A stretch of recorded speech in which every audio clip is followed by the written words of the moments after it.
Really? Former Cavalier Kyrie Irving is available tonight. Will play again for the Celtics in Toronto. He missed Boston's last 3 with a quad injury.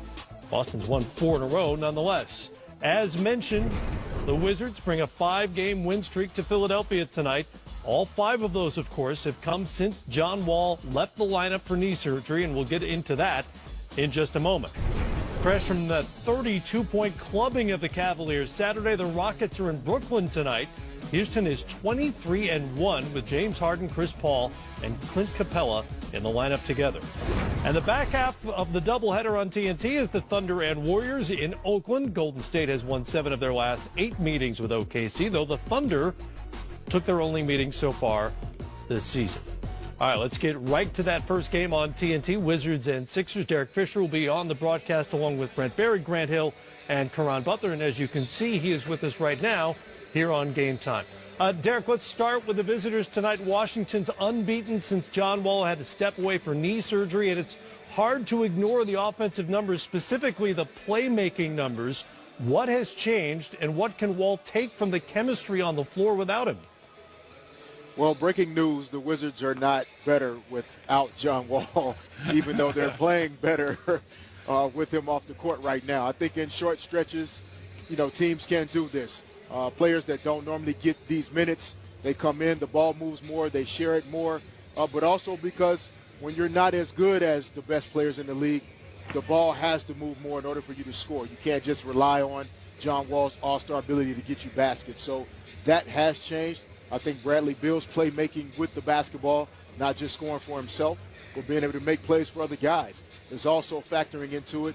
And, yes, I do think John Wall, from his perspective, is seeing some different things in his teammates that will allow him to implement himself back into the lineup in 6 to 8 weeks.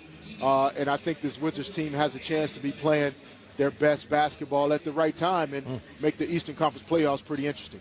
As you know, the trade deadline is now less than 48 hours away. Marcin Gortat's name has been mentioned as a potential piece in a big move if it comes to fruition. What, in your mind, is Washington's most pressing need if they're going to go after somebody? Well, it's a great question. I mean, their most pressing need is health, honestly.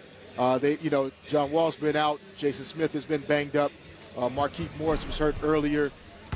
If they're going to go for something, an additional piece, Wall, Beal are the backcourt, Otto Porter at the wing. You have to look at the front court. And if Gortat is in the rumors, maybe there's a DeAndre Jordan opportunity.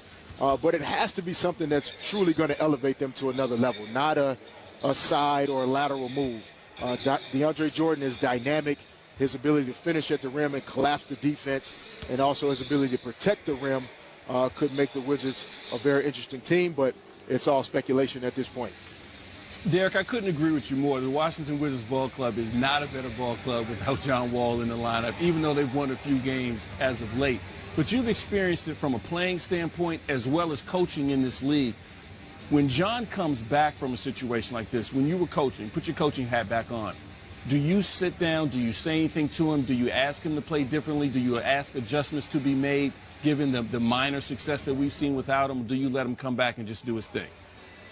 Well, no, it's a great question, Ronnie. I think those conversations are happening, day to day right now, even if they're traveling and John Wall is back in D.C., whether Scott Brooks is, texting or calling John from time to time, checking in when they're back in D.C., when he's at the facility getting rehab, have him stop by your office, pop in, watch some film, have some conversations about what he's observing, keeping him engaged with the team even though he's away from it, so that he's starting to see some of these situations that when he's back on the floor, he can take advantage of even more. So it's an ongoing process, but John Wall, I believe, is the type of guy that is open to this process where what his team is doing now is not lost on him, and he'll only want to complement it and help it get better when he gets back. D-Fish, how happy are you that you don't have to chase me around all night tonight? Yo, a lot of young people watching NBA TV don't remember the Rex Chapman that I had to chase around because these guys are too young now. But I am much happier being in this seat right here. My knees feel good. My body feels good.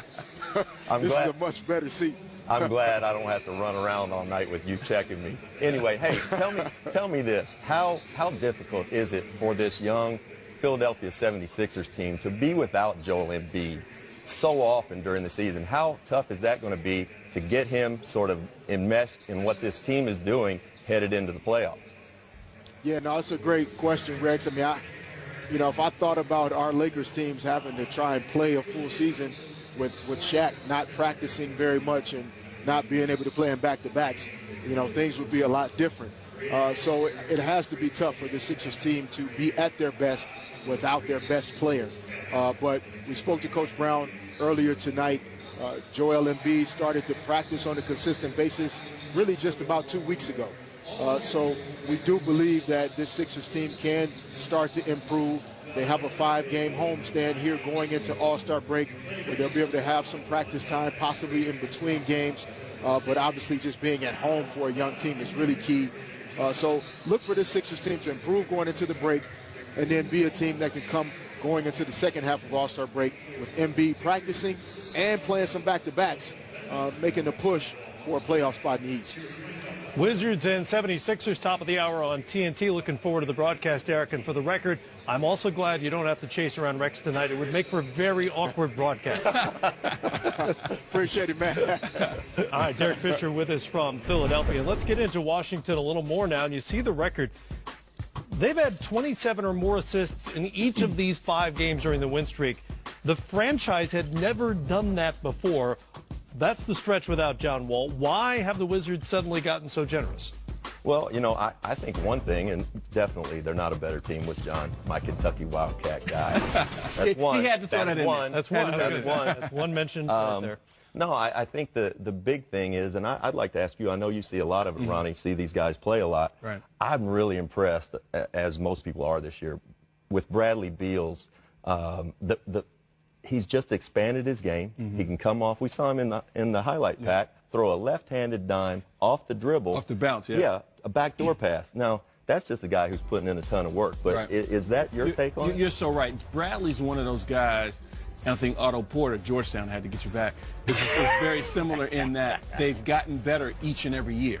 They've added something to their game. And with John going out, we've just seen ball handling responsibilities having to be raised by everyone else on the ball club. John's time of possession was so long that other guys didn't get a chance. Not saying that they should have been given a chance, but they didn't have the chance or opportunity to do some of the things that we're starting to see now. And that's why you've seen the assists go up, by everyone. Bradley Beal's averaging 6 assists, Frazier's averaging 6.6 assists, Otto Porter's averaging 4 assists. And it's not so much that these guys couldn't do it before. It's just that now they have the opportunity. And then when you take a guy like a Bradley Beal who works on his game constantly, who is a gym rat, who has skills, now he has the opportunity to now potentially set some guys up. And you see guys doing some things a little differently than they've done before in the past. And it's just interesting because we've heard for years about these alleged chemistry issues between the backcourt.